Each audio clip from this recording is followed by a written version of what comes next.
itxita zeuden lekuan leioak irekitzea.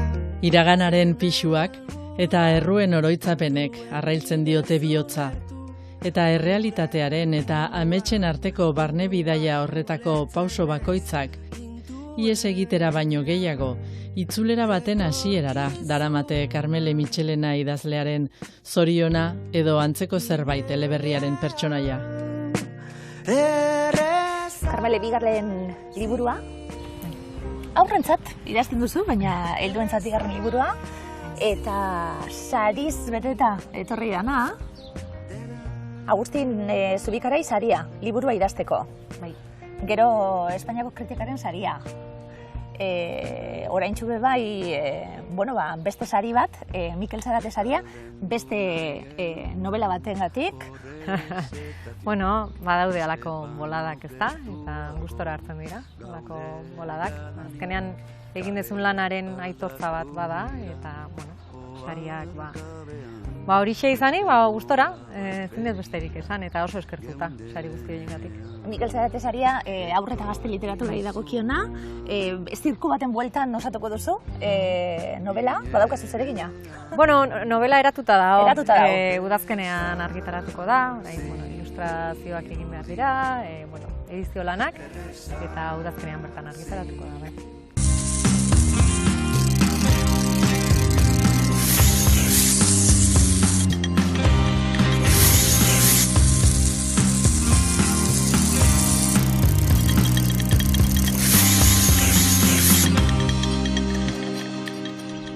Ezberdinari izango dira noski, Karmele aurre eta gaztiek hitz egiten gabiltz eta helduak hitz egiten gabiltz, baina gaiak apurtxuet unibertsalak eta kontatzeko dagoena be, danok, min eta poz beren bueltan mugitzen gara. Era bat, ezta, hori aukeratu behar dezu gaia, adinari egokituta, zein izango da, adin horretarako egokiena, baina gero egia da harremanak, maitasuna, gaixotasuna, heriotza, beti daudela gure inguruan, adina, dena delakoa izan da ere, ezta? Beti dira gai berdinak. Sartuko gara uretan, itxasora sartuko gara, gero ikusiko zuien noraino gainera, itxason sartuta, baina apurtxuet, Zoriona. Titulu hori dagokionez, Zoriona. Ze izan daiteke Zoriona? Bai, Zoriona izenburuan aipatzen dut, baina izenburuan aipatzen dut oso modu berezian, ezta? Zoriona edo antzeko zerbait. Nolabait, zalantzan jarri Zorionaren kontzeptu hori, ezta?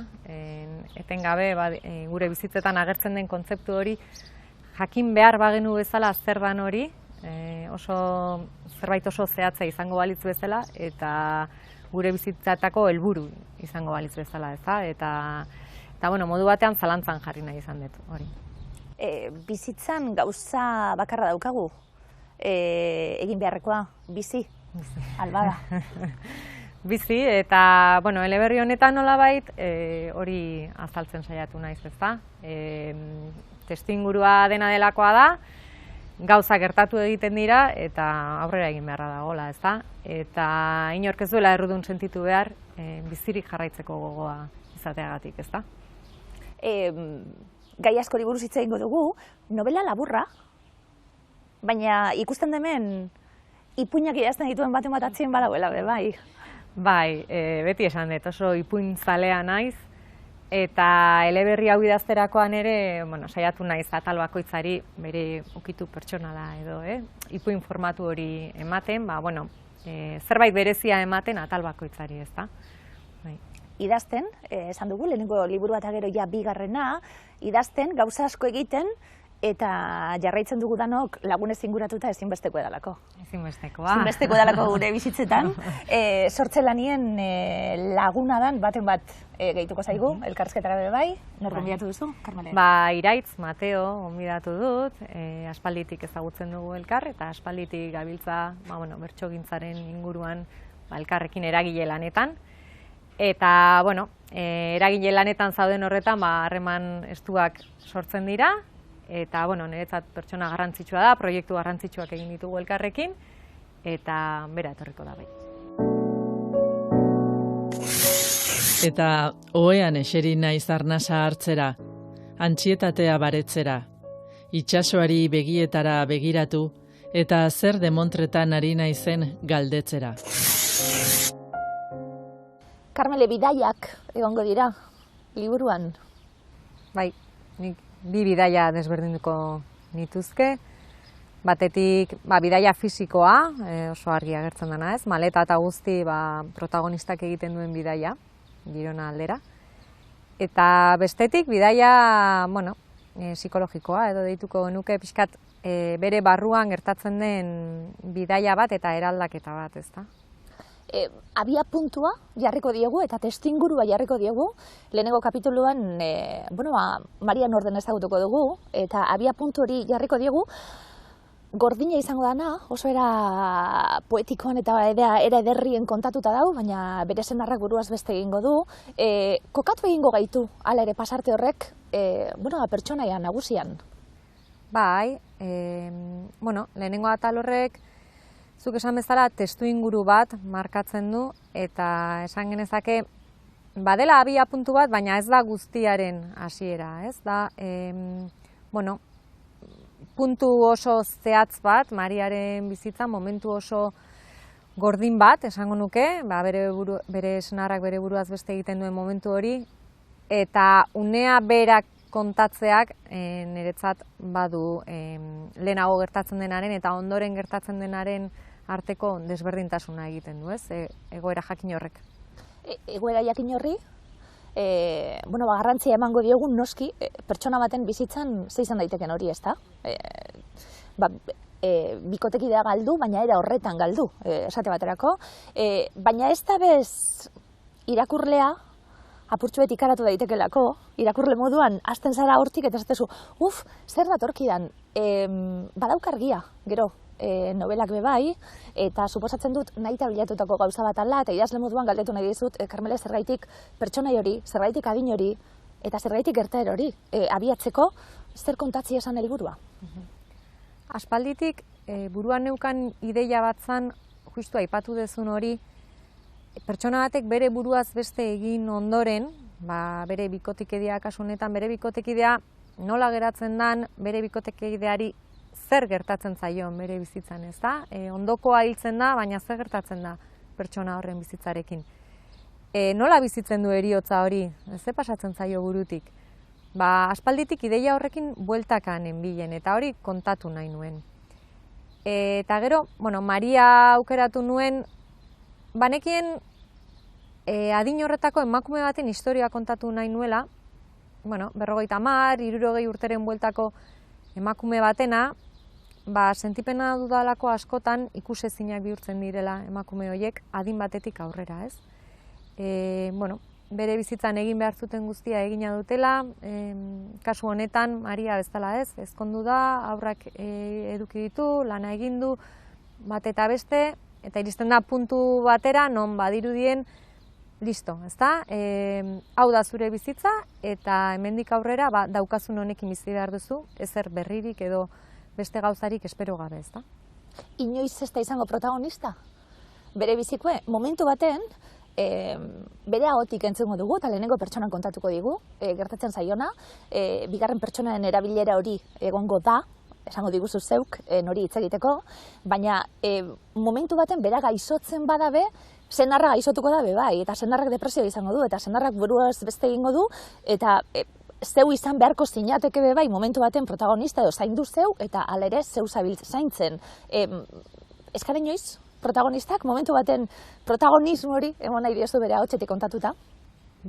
Nik uste bidaia horretan badela Mariak aurkitu nahi duen gauza bat, dela bere bizitzako protagonista bera izatea, ezta? Eta, hor aipatu dituzun gauza desberdinetan, uste dut ohikoak izaten direla, ezaugarri horietako pertsonengan, beraien burua bigarren maila horretan geratzea etengabe, ezta? Bigarren pertsonan hitz egitea, bigarren mailako pertsona den batek, ezta? Bere bizitza hitz egitea modu horretan, beste bati hizketan ari balitz bezala, baina benetan bere buruari hizketan ari da, ezta? Bakarrizketa bat da, bigarren pertsonan kontatutako bakarrizketa bat. Zuri, senarrari, zengo dio, baina esandakoa bere buruarekin ari da, une oro, erru hori badauena mina dau, errua dau, bizitzeko gogoa be bai, azkenin bizirik dau, Maria eta bizi nahi du be bai, baina erru hori esaten zabiltzena, bere buruaz beste egiten duen pertsona bat, zer izan beharko dan hori. Ondoan izan da, gure aldetik geratzen direnak, zeo zer egin halko nuen, edo berari esan zerraitik egin duzu hori. Badago horretatik be bai, novelan alde batera eta bestera. Bai, etengabe daude kontraesanak Mariaren barruan, etengabe daude zuk aipatu dituzun sentimendu horiek, eta halaxe kontatu nahi nituen, uste dudalako bizitzan oso modu naturalean gertatzen zaigun zerbait dela. Haserre egotea, errua sentitzea, eta bizitzeko gogoa sentitzea. Zergatik ezin ditugu hirurak barruan sentitu eta barruak hiru horiek barruan ditugula aurrera egin, ezta? Eta, Mariak modu batean hori da egiten duena, izenburua ere pixka bat hortik badijoa, ezta? Zoriona edo antzeko zerbait, zoriona edo antzeko zerbait horretan guzti hori nahasten delako, nire ustez. Familia. Familia dago. Belaunaldi ezberdinetako emakumeak daude. Bai. Nik esango nuke eleberriak bi gai nagusi baditula, batetik izango litzateke heriotza eta, heriotzaren buelta horretan gaixotasuna, dolua, haserrea, amorrua, gauza guzti horiek, eta bestetik familia, baina esango nuke harremanak, beste aria esango nuke harremanak direla, eta harreman horietan, maitasun harreman bat, edo laguntasun harreman bat, eta familiko harremanak. Bai, mailakatuta daude, eta, halaxe azaldu nahi nuen Mariaren lekua, mailakatze horretan non dagoen, ezta? Alaba izango du, ama izango du, hilaba izango du, bebai. Familia hori, azkenien zaintza eta konfort eremua dana guztiontzat, euspadaukagu ze izan beharko zan hori, ezta? Bakarrik egotia benetan, bakarrik egotearen sentsazioa daukagulako, baina ze trampa dan bebai. Eta ez dugu idealizatu behar, ez dugu idealizatuta bez. Azkenien familia aukeratu alda bebai, ez pentsatu arren, egiten da, horri buruzko gogo eta bebai. Bai, mailakatze horretan Mariak ez daki oso ondo bere burua non sartu edo non jarri, eta harrapatuta sentitzen da, ezta? Bere familia babestuta eta harrapatuta sentitzen da, eta harrapatuta sentitze horrek errudun sentiarazten dio era berean, ezta? Bidaia bada sare horretatik ihes egiteko modu bat ere bere burua aurkitzeko. Ze harrapatuta dagoen horretan Mariak nolabait badaki bere burua ez dula aurkitzen. Ez dela bera, harreman horietan Maria ez dela benetan Maria, ezta? Eta ihes egin nahi du horretatik, bidaia hori modu batean horregatik ere egiten du, hori lortu nahi duelako, ezta? Baina bai, trampa handia, gero norberaren nahiak zer egin behar dugun esaten digute, ez? Gizarteak etengabe esaten digu, ez? Familia, nolako ama, nolako amona, nolako alaba izan behar dugun, eta batzutan ez datorra doz, ez?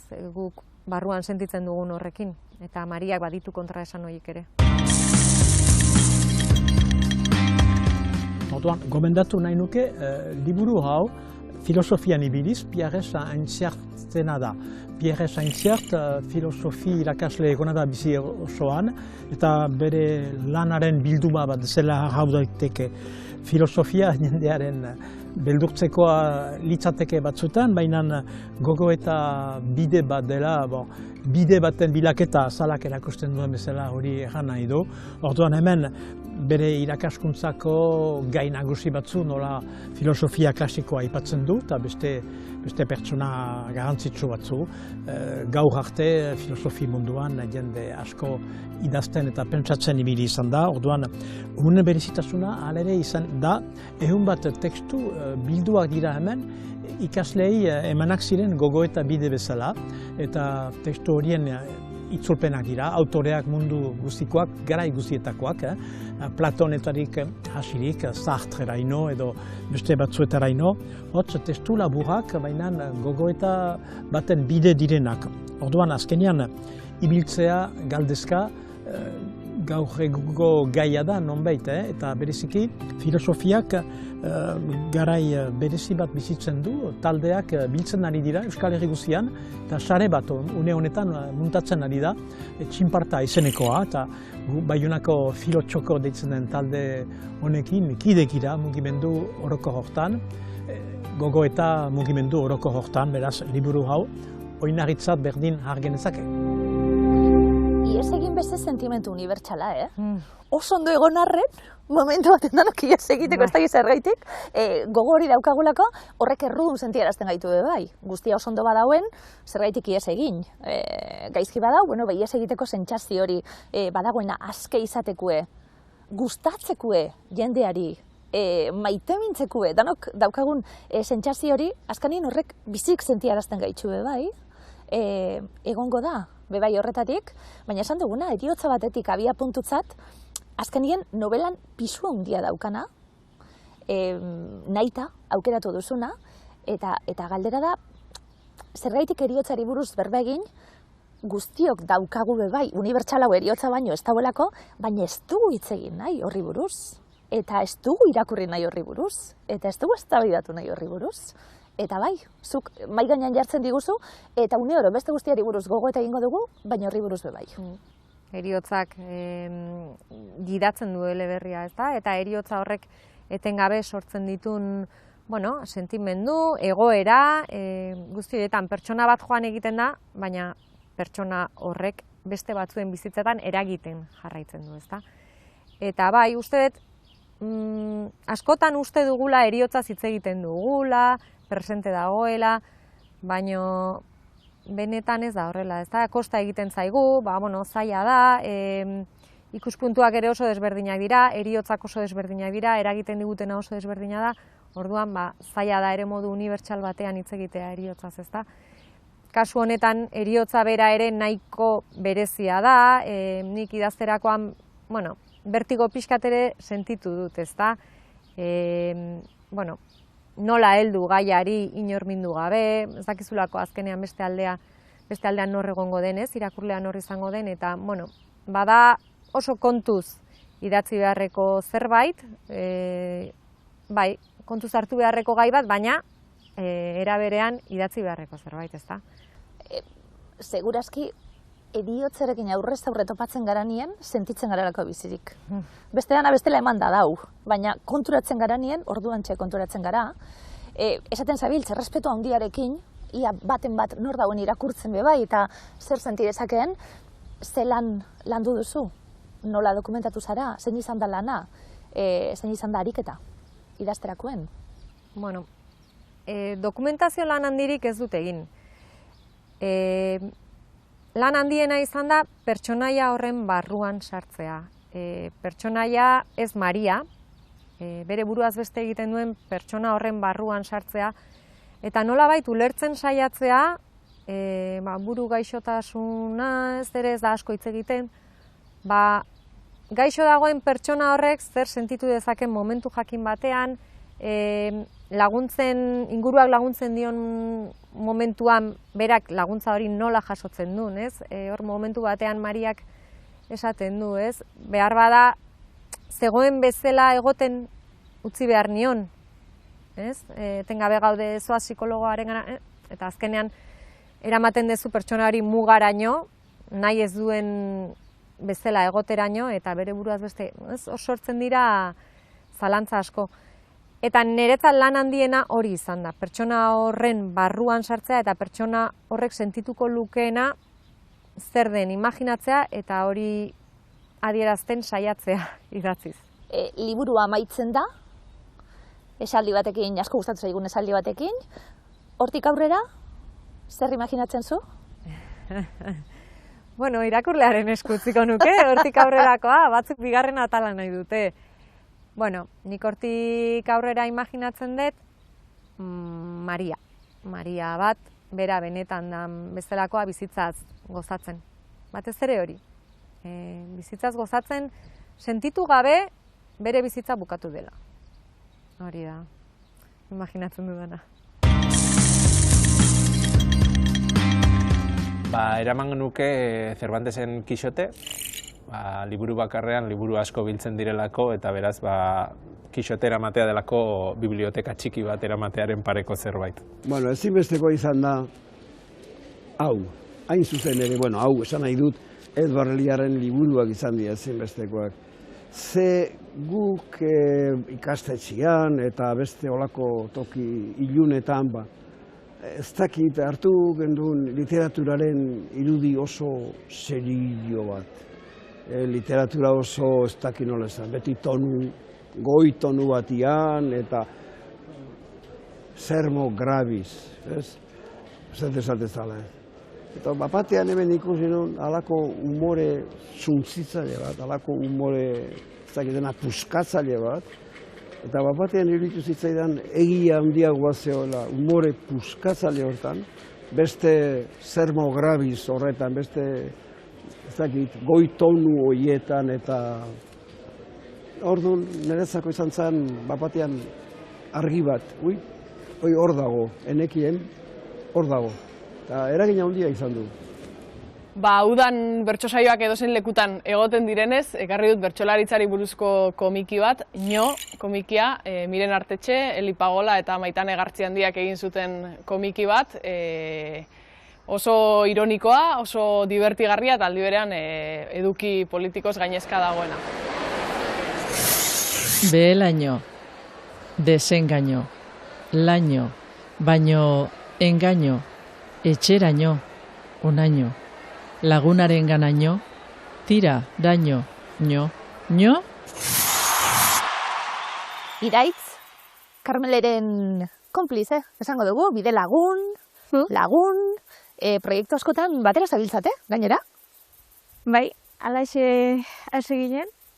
Aitortu behar dago, bertso eskolan ezagutu genuen elkar, nire irakaslea izan zen, eta hortik kariño berezia hartu nion, eta orain bai bertsolaritzaren bueltan hasita, beste emakume batzea emateko eta gogoratzeko Martzelina Lopategi Olaizen memoria, bizitza, ahotsa ekarri nahi izan dugu nolabait Alaia Martinekin batera, eta beste labur metroi bat egin genuen abentura horretan sartu ginen, oso itxaso handitan, hor ere, pentsatzen dut izenekoa, eta hor ere batzuei ahotsa ematen, eta Karmelek Ainfein duen begirada horrekin, jartzen arreta beste batzuk jartzen ez duten tokietan. Bagabiltz hori egiten, sortzaileko alde batetik, irakurleok bestetik, geukeren nahi ditugulako, emakume ahots hauek jaso, eta liburuan badukagu, beste emakume ahots bat, esaten gabiltzena, Karmele zeure aldetik ausarta dalako, gai bati heldu, emakume baten paperean jarri, baina zu baino zaharragoa dana, zu baino helduago dana, beste testu inguru baten dagoena, beste emakume ahots bat, nolako irakurketa egin duzu, Iraitz?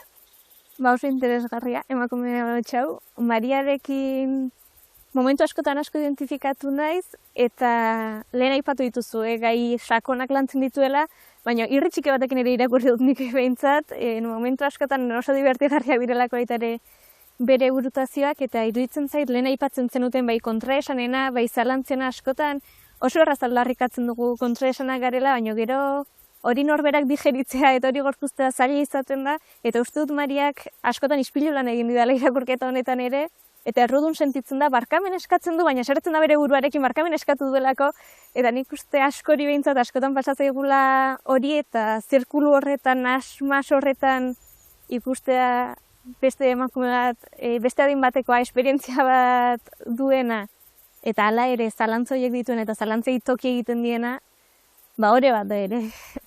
Gero guztuen arabera izango da, baina egunerokotasuna dau liburuan, eta liburu hasiko gara esan dugu, gizona etzetik due beran bueltatxu emoten, ez da sekula bueltatuko, baina barazki zopa egiten dabil. Maria horrek daukan garrantzia bai, oso garrantzitsua delako.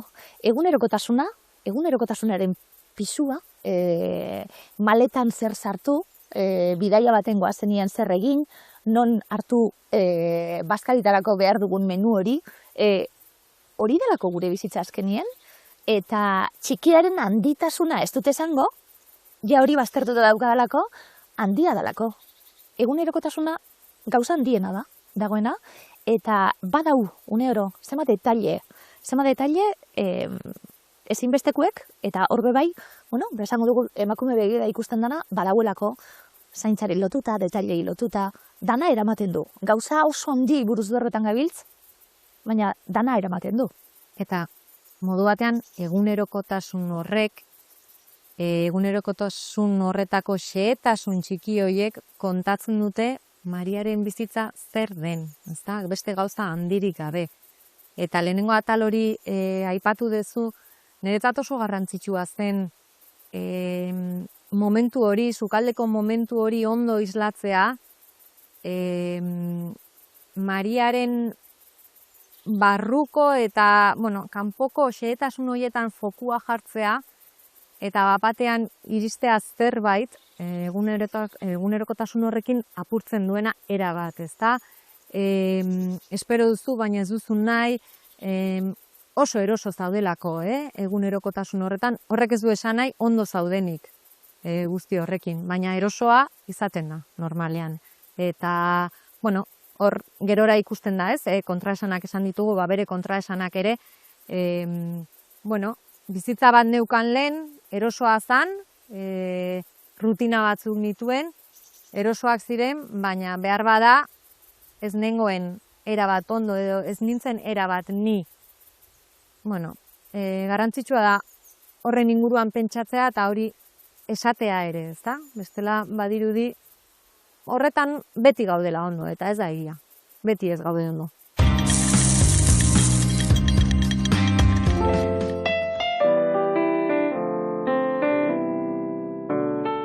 Tira, Iker euskera eta euskal testuen ikerketa gunea 1989 urtean sortu zen, CNRS-aren aburuz. Eta helburua zen Frantzian ikusgarritasun pixkat ematea euskerari eta euskal ikasketei. 3 erakunderen gerizpean sortu zen, eta hala jarraitzen dugu oraindik ere, beraz batetik CNRS-a, bestetik Bortele Montañeko Unibertsitatea, eta hirugarrenik Paueko eta Jurriko herrialdetako unibertsitatea, eta Baionako Errobiko kampuseko Gaztelu Berrian gaude kokatuak. 89an sortu zelarik, argi izan genuen ikerketa gune batek beti behar duela dokumentazio zentru bat, eta bereziki euskararen inguruan eta euskal ikasketen inguruan lana egiteko beharrezko zela horrelako zerbait. Hasieran etzen oso argia nola sortu genezaken hori, ze tokia etzen hau, ez genuen espazio guzti hau, baina hasieratik hasi ginen funtsak sortzen, batetik liburuak erosten, bestetik hainbat doaintza izan genituen, Genera Fonena edo Pierre Lafittena, eta pixkanaka gaur egun dugun honetara iritsi ginen. 2009an mugitu ginen ona, Gaztelu Berrira, Errobiko kampusera, eta 100 metroko espazio eskaini genion. Momentuan 9.000 liburu edo dokumentu imprimatu ditugu, Frantziako Codex Perse delako zigilua edo aitortza lortu dugu, eta horrek garrantzi handia du guretzako, eta pixkat euskerari eta euskal ikasketei loturiko liburuak ditugu, eta egiten duguna da azken finean eskaintzen dugu espazio bat ikerlariei, irakasleei, doktoregaiei, masterreko ikaslei eta dokumentazioan interesa dutenei hona etorri ditzazen eta lana egin edo kontsulta egin dezaten. Eta aipatu genitzakeen liburen artean, hemen bildumatxo bat edo egin dut. Uste dut, lehenengo eta garrantzitsua dena hau dela, ez? Hau da, Bordeleko Unibertsitatean, lehenengo aldiz unibertsitate batean euskal ikasketen katedra bat sortu zen, eta Genela Fon izan zen katedra hori izan zuena, eta berak emandako lehenengo eskola edo zera klasea hemen bilduta dugu, ez? Eta honek erakusten du, ondareari ere toki bat egiten diogula gure dokumentazio zentroan. Gero, euskal ikasketei lotuta beste 2 liburu azkar aipatzearren, batetik Mitxelenaren fonetika historika baska aipatu genezake, honek ekarpen garrantzitsu bat egin ziolako euskeraren fonologiaren ibilbidean azterketa zehaz bat egin zuelako. Eta bestetik aipatu genezake Patxi Goenagaren gramatika bideetan, gramatika sortzailea euskerara ekarri zuen lehen euskal hizkuntzara izan zelako. Gero aipatu genitzake ikerketa guneak badu proiektu handi bat, eta hori da eleaniztasuna eta hizkuntzen jabekuntza lotzen dituena. Eta horri loturik badugu aipatu den bezala proiektu handi bat, laborategi esperimental bat sortzeko. Eta beraz, bi liburu horrekin harremana izan dezaketenak hauek lirateke. Bat, Life as a Bilingual, François Josianen liburua. Baditu aurretik beste liburu batzuk elebitasuna eta eleaniztasuna lantzen dituenak. Eta liburu hau aipatzen dut, hemen elebitasunaren inguruko mito batzuk lurrera botatzen ditu eta ematen dio benetan duen garrantzia, eta ez inolako gaitzik sortzen ez duela erakusten den liburu bat. Eta bestetik, aipatu genezake Maria Teresa Guastiren Language Acquisition delakoa, non hizkuntzaren jabekuntzaren prozesua argi ematen duen. Horretaz aparte, egia da dokumentu historikoei ere leku bat egiten diegula, eta hor beharrezkoa zaigu aipatzea bi liburu hauek, eta hauek dira Le Dauphin itsasontziaren gutuneriaren ingurukoak. Hori da 1757an Baionatik Luis Burgera Kanadara zioan itsasontzi bat, ingelesek harrapatu zutena, eta hango aberastasunak beraien artean banatuko zituzten, baina dokumentazioa Londreseko Artxibategi Nazionalean gorde zuten.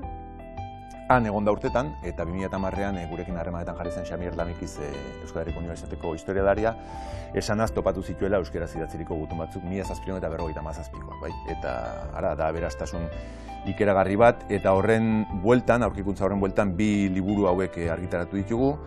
Hau itsasontzi hartan aurkitutako euskerazko gutuneren ingurukoa da, eta edizio kritiko bada azken finean. Eta hau berriz da, iaz argitaratutako liburu bat, Lagest argitaletxean, eta egiten duena da, itsasontzi hartan topatutako gutuneria bere osotasunean aipatzen. Hau ez dut aipatu, baina argitaratu genuen Iker Laborategiko urtero argitaratzen dugun Lapurdun aldizkaria. Eta bukatzeko aipatu genezake Selim Munol, Ikerreko ikerlaria eta UPPako irakaslea denaren liburu hau, iaz argitaratu dena, Iparrorratza, eta azken finean, Iker zentroa Baionan kokatu dagoela kontuan izanik, euskal hizkuntza eta euskalkiak eta hori danak garrantzia ematen diegunez eta iparraldea batzutan, ez dut esango antzia gelditzen den, baina batzutan gogoratu behar izaten da. Zelinek egin duna da iparraldeko euskeran erderek nola eragiten duten erakutsi liburu honetan, bereziki frantsesak, eta modu batean euskera egokia edo nola esan genezaken gutxienez erakusten duen liburu bat. Eta beraz, berezi, hasi 18. mendetik eta gaur egunerainoko dokumentazioa aurkitu genezake zentroan. Berezitasuna, lehen aipatu dut. Dokumentazio zentro honek hasi 18. mendetik eta gaur egunerainoko bidea osotasunean egiten du, baina uste dut berezia dela euskal ikasketetan espezializatuta den bilduma bat eskaintzen duen egitura estatal bakarra delako, Frantziar estatuaren aitortza duena, lehen aipatu dudan Colex per se delako zigilua duena, eta lurralde honetan euskerak errekonozimentu instituzionalik ez duenez, garrantzitsua da horrelako dokumentazio zentru batek horrelako aitortza bat izatea Frantziar estatutik. Gero berezitasunak, aipatu dudan bezala, 9.000 liburutik gora ditugu, digitalizazioan eta digitalean ere lan egiten dugu eta eskaintzen ditugu dokumentuak. Iparraldean gaude, baina hegoaldekoekin harreman zuzena dugu, orduan elkartrukean lan asko egiten ditugu, elkar lanean ere aritzen gara. Eta zer gehiago aipatu nezake, azken batean, uste dut eta labur bilduz, esan dezakela Ikerreko dokumentazio zentroak euskera ardatz hartzen duela eta dokumentazio ekosistema oso bat osatzen duela. Hasi artxiboetatik, ikerketara eta zabalkundera, hiru horiek denak. Gero, irakurtzen hasi, esan dugu, zure Araizko mamuak ipuin liburuarekin, asko gozatu genuen, bebai, hasten gara, testuinguruko zehatz baten kokatuko gara, baina amaituko da bebai. Da kapitulu amaitzen da, eta beste estena bat agertuko da. Eta amaitzen da beste estena bat agertuko da. Badau, noski, jarraikortasuna liburuan, baina atalka duen liburu bata.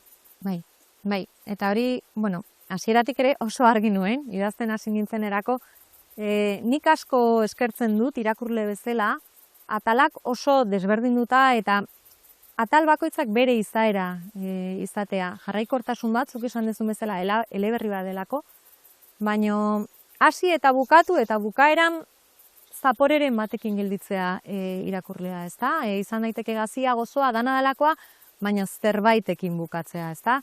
Eta gero heltzen diozunean, espazioa aldatzea, edo denbora aldatzea, edo formatua aldatzea, eta, hain deskriptiboa ez izatea, kontaketa azkarrago bat izateak, laguntzen du, istorio hori ere atalka ondo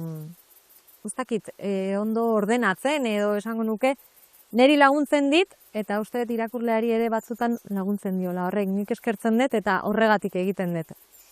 Da nik ere gehituko nuke gainera, irakurleok ere nik behintzat oso pertsonalkia egia, baina eskertzen dugula, ze Karmelen idazkeran badago zer pentsatu ematen dizun zerbait. Agian momentuan ez dakizu zer den mugitu zaizun hori, zer pentsatzen duzun gai batzuen inguruan, baina atalak edukitzak ere laguntzen dizu, hemen badago zerbait, buelta bat emateko, eta gainera eleberri bat da, baina joan zaitezke paseo bat ematera eta pentsatu hor barreguan utzi dizunaz, eta itzuliko zara eta Mariak hor jarrituko du, eta hor jarrituko du eleberriak, baina bai laguntzen du, nik esango nuke ere, hor gorputzean geratu zaizun arrasto horri jarraitzeko bide bat egiten. Netzat, giroan sartzen ere asko laguntzen du, ezta?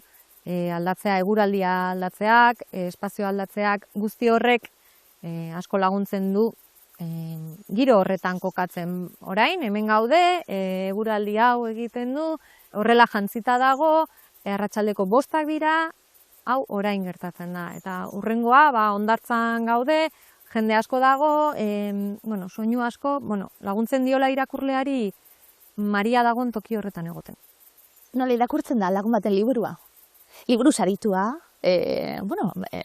erreza da kasu honetan, liburua irakurtzen da, eta ez dakit beldurra dauen, ez dio zer esan nahia, errez doan, astutzen zaran laguna dana, zelako irakurketa da? Benetan maitezun pertsona batek idazten duen liburua? Nik uste gogotxu hartzen dela, zaila goten gara, eta ateratzen denean gogoz hartzen da, eta gero uste dut aitzaki asko ematen dituela, bestela gure egunerokotasunean aipatuko ez genituzkeen elkarrizketa batzuk sortzeko, eta kabide ematen dizula gai ezberdinei tira, eta horren inguruan hitz egiteko liburuaren aitzakien ez naiz egoten begiraia Karmel zer esan nahiko zuen honekin guztiz eleberrian sartzen zaitu eleberri honek, eta Mariaren ahotsean, gorputzean, sentsazioetan zaude, baina bai ematen du gero bide elkarrizketetan eta harremanetan sakontzeko.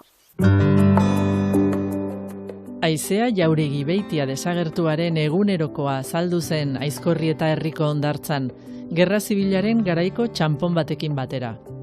Ertzaintzaren ikerketak lortu ez zuena, lortu zen ezakezuk, adi azaleko pistekin. Aforismoa, poesiaren eta pentsamenduaren arteko generoa dela dio egile nafarrak. Eta hala, giro poetikoan murgilduta dato zonako hauek, humoretik eta jolasetik sortuak. Ilurren dagoen amamaren gonbita jaso du Julenek. Artikora itsasbidaia egitea Karibuak ikusteko, gaztetan bizi izan zuen espedizio baten gizan. Bizitzari buruzko lezio aparta bilakatuko den bizipena. Itsasoa bakarra dela esan izan digute beti. Baina itsasoak kolore adina zapore ditu. Oinak uretan sartzera ausartzen ez denak, ez du sekula itsasoa probatuko. animatu beraz.